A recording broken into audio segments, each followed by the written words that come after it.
Olá!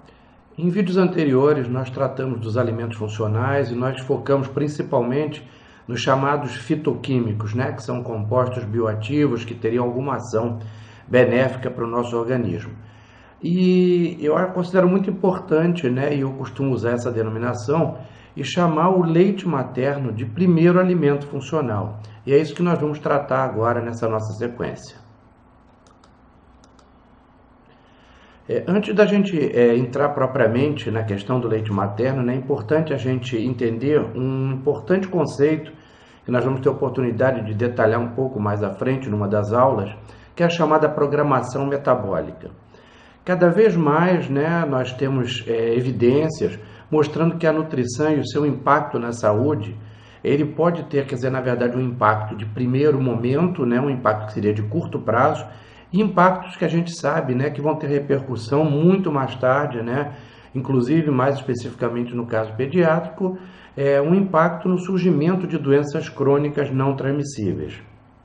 Então isso foi muito referendado, por diversos estudos, na área de fisiologia e principalmente estudos epidemiológicos acompanhando populações que sofreram determinados impactos, nutricionais. Alguns ensaios de intervenção também, eles procuram determinar principalmente a questão da segurança e da eficácia. E nós temos, uma outra coisa a ser levada em conta, e isso alguns de vocês talvez já tenham observado na sua prática diária, na sua vivência clínica, das chamadas janelas biológicas. Nós sabemos que existem alguns determinados momentos na vida das pessoas, dos indivíduos, em que seriam mais suscetíveis a determinados estímulos. E um desses estímulos exatamente seria o estímulo nutricional no nosso caso. Então nós sabemos que, por exemplo, um estímulo que acontece num período exatamente chamado, um período que nós consideramos como crítico, no caso, por exemplo, de uma mulher, ela pode ser uma gestante, isso pode ter, um impacto que vai ter repercussões a longo prazo. Então esse é um conceito que cada vez vai ficando mais evidente, principalmente em estudos hoje, sobre fetos de animais e desenvolvimento também disso. Então nós temos já hoje evidências bastante consistentes em relação a esse tipo de repercussão a longo prazo.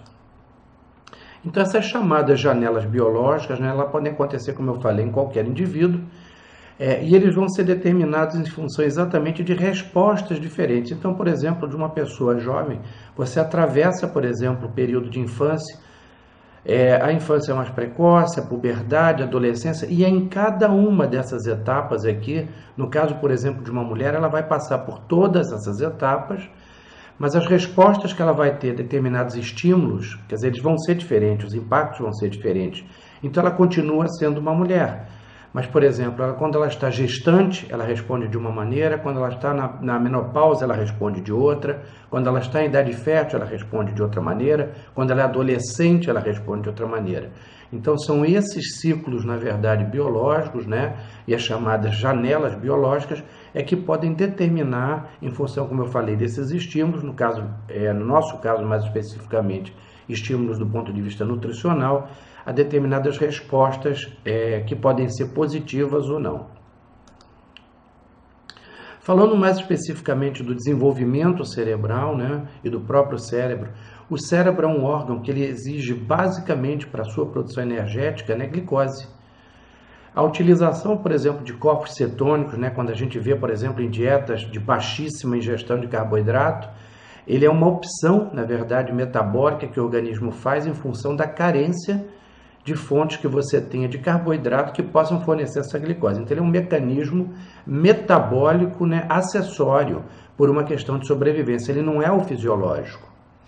Além da glicose, que é a fonte principal de combustível, nós precisamos também, para esse metabolismo cerebral, de uma série de outros componentes, diversas vitaminas, por exemplo, do complexo B, tiamina, riboflavina, niacina, biotina, o ácido pantotênico, minerais também, como o magnésio e o cromo. A presença do oxigênio ela é fundamental para quê? Para exatamente pelo transporte das hemácias, que por sua vez dependem do nível de ácido fólico, de B12, B6, incorporação do ferro, zinco, cobre, carnitina. Nós temos também, quer dizer, diversos elementos, quer dizer, minerais, que vão formar a chamada sopa de eletrólitos, que vão ser responsáveis pela facilitação da transmissão dos impulsos nervosos. Aí, nesse caso, nós enquadramos o sódio, o cloro, o magnésio, o potássio e o cálcio. Então, habitualmente, eles vivem num meio líquido, né, hídrico, e eles dissolvidos nessa água, eles vão gerar uma corrente elétrica, né, de baixa voltagem. Isso é que vai fazer com que haja a transmissão elétrica no cérebro, né?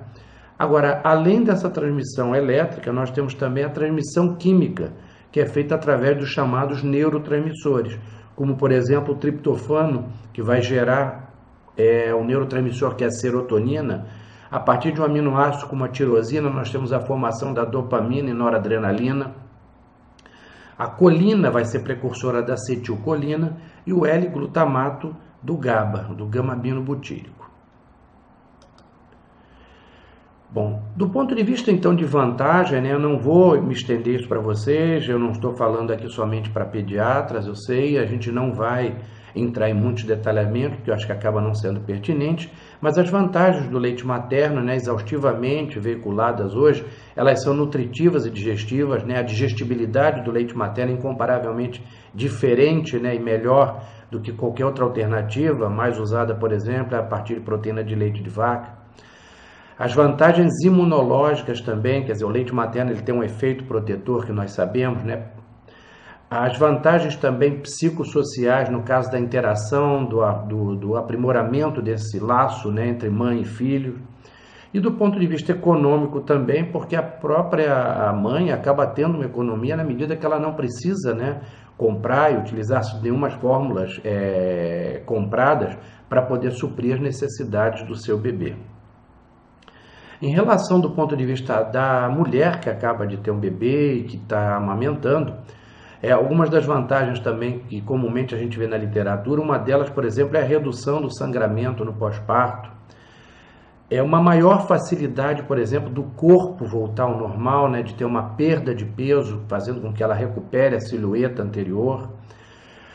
Algumas evidências hoje nós já temos, né, de que o fato de amamentar ele protegeria a mãe também, principalmente para câncer de mama e de ovário, são cânceres, na verdade, muito relacionados à parte hormonal, e teria um efeito anticoncepcional também, que não deve ser utilizado como meio anticoncepcional, né?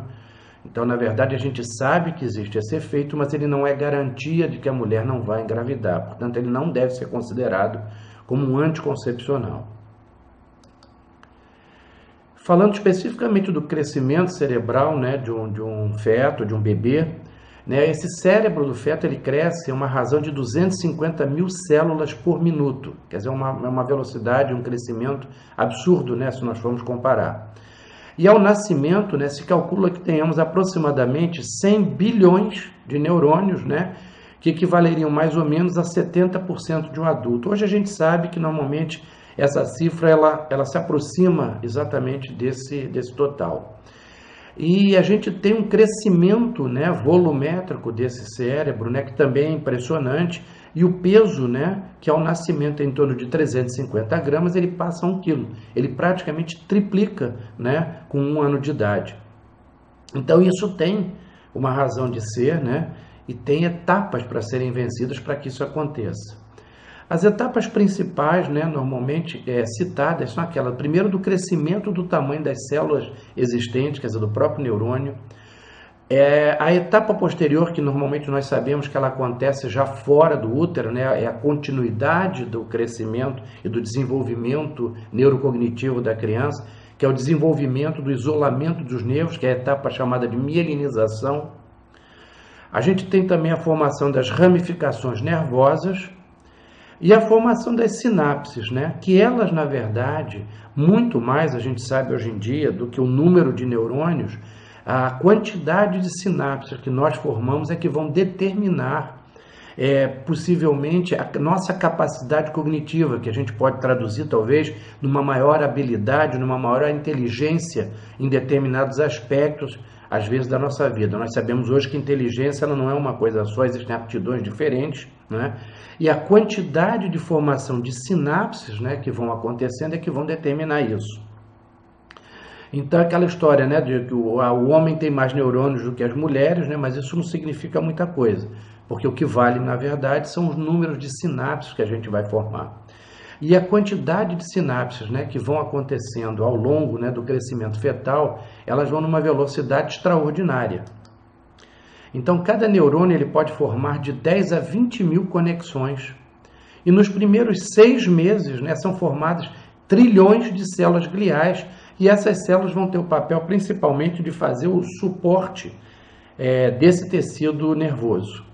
Então, no primeiro ano de vida, nós podemos dizer que as bases, né, das várias formas de inteligência, como eu citei, elas vão ser formadas, a estruturação mental, a parte física também e emocional, além da visão, do movimento, né, e da linguagem. Então, são etapas de desenvolvimento que vão sendo vencidas, né? O ser humano ele é um dos animais que tem, pela complexidade do seu sistema nervoso, que completar o seu desenvolvimento, né, durante etapas ainda na sequência de sua vida. E 60% então dessa energia total, como nós já vimos, ela é consumida, né, do nosso organismo pelo cérebro, principalmente a glicose, é o combustível prioritário, né? E nós podemos dizer hoje que de 1 a 10 anos nós temos a consolidação dessa estrutura nervosa. Nós sabemos que mesmo na adolescência, né, ao entrar na adolescência, essa maturação ainda vai acontecer, mas principalmente pelo lado da estruturação dos neurotransmissores, né? Mas a base, né, vamos dizer assim, estrutural, física do sistema nervoso, até os 10 anos, normalmente, ela já está formada. Então, como eu falei, cada neurônio, né, isso é uma microfotografia eletrônica, que pode formar de 10 a 20 mil conexões, e isso é muito interessante porque, dependendo do estímulo, né, que esse cérebro da criança ele receba, você vai tendo crescimentos de ramificações e você pode também ter poda de ramificações que não vão se desenvolver. É como se fosse uma grande árvore que galhos vão sendo cortados e outros vão se desenvolvendo. Então, a estimulação, né, e o nível de contatos, né, de estímulos que esse cérebro recebe vão ser determinantes depois também da quantidade de ramificações que esse cérebro vai tendo, e isso com certeza vai determinar também respostas melhores do ponto de vista cognitivo. Do ponto de vista de tabela comparativa, né, com alguns outros tipos de leite que são utilizados, né, lembrando mais uma vez que existe uma característica do leite de todos os mamíferos, né, é que o leite ele é espécie específica, então não existe nenhuma espécie de nenhum animal que tenha o leite exatamente igual ao outro, ele é espécie específico. Mas só a título de comparação nós vamos ver, quer dizer, o leite materno, o leite de vaca, que é normalmente utilizado, e leite de cabra em menor quantidade, mas também é uma outra fonte alimentar que em algumas situações acabava se lançando mão. Se nós formos ver, né, a quantidade de proteína do leite materno ela é menor, né, mas hoje nós sabemos que ela é mais adequada, na verdade, para esse bebê. A gente sabe que hoje um dos fatores, quem teve a oportunidade de assistir a aula em que eu falava de obesidade infantil, uma das coisas que nós sabemos hoje é que o teor de proteína, né, que a criança recebe nos primeiros anos de vida, né, eles são determinantes também da propensão maior ou menor a desenvolver obesidade. Então, o fato de você ter quantidades menores do que em relação ao leite de vaca, além da digestibilidade, fazem com que essa criança também, de certa maneira, tenha uma proteção contra a obesidade, né? Se a gente for ver agora o teor de gordura, ele não é muito diferente. Então, o leite materno ele é extremamente também calórico desse ponto de vista. A quantidade de caloria, nós vemos aqui, ó, decorrente principalmente da produção do teor de gordura que ele contém, né? Além dos diversos carboidratos, basicamente o leite materno é lactose, né? O teor de caloria é baixo, então essa coisa do leite fraco, o aspecto dele ser mais aguado, isso não quer dizer nada, porque de modo geral o teor calórico dele atende com bastante folga a necessidade diária das crianças.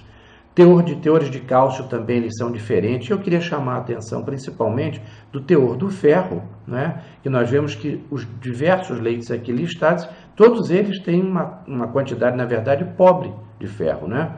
Mas se nós formos comparar, por exemplo, a biodisponibilidade do ferro no leite humano, né, ele é altamente, quer dizer, ele é um ferro altamente biodisponível, porque ele é ligado a uma proteína chamada lactoferrina, que faz com que essa absorção ela seja muito melhor. Ao contrário do que acontece, por exemplo, com o leite de vaca ou com leite de cabra, que não é muito pobre, na verdade não consegue suprir a necessidade diária, sem ter essa vantagem que o leite materno tem de aumentar a captação e a biodisponibilidade.